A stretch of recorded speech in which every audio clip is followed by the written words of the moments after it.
xếp banh à?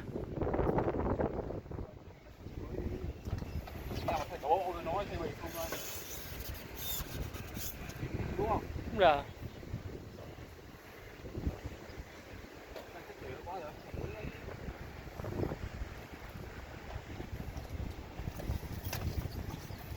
Người ta cái giỏ nó dùng cái do lỗ của mình nó có người ta bỏ hành không? Đúng rồi.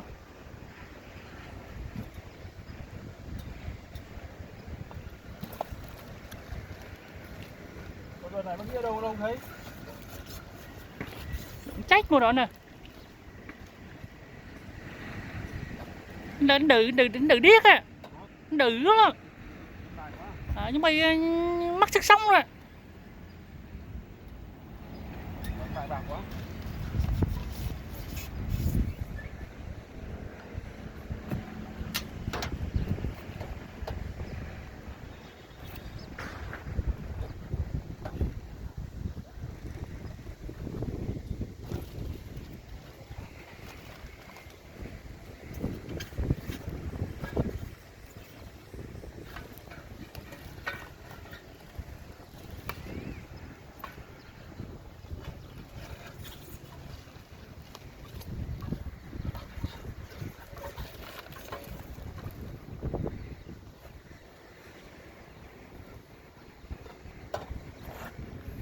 Em thổi anh. Còn đẹp thế này mà em không sư thì em sư hoàn hảo.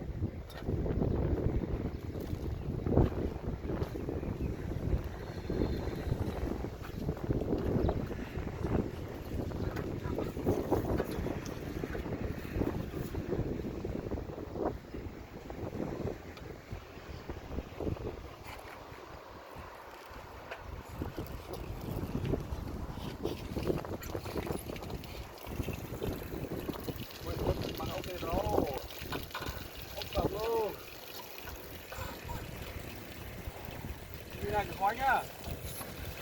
Ở đâu? Nhìn em ốc đồng nhá. Ok ok.